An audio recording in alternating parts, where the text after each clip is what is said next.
അപ്പോൾ ഗൈസ് ചെറിയൊരു വെക്കേഷൻ 2-3 കൊല്ലം മുമ്പ് ഇതേപോലെ ഒരുമിച്ച് പോയതാണ്. സെറ്റല്ലേ? നാട്ടിൽ പോയി വരാം. സെറ്റ്.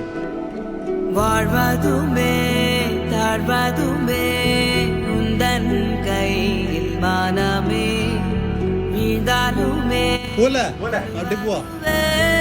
ബോഡിയോ കിട്ടി, സെറ്റായി, എല്ലാം ഓക്കെയാണ്. പൊളിക്കാം. மனிதா பாருங்கள்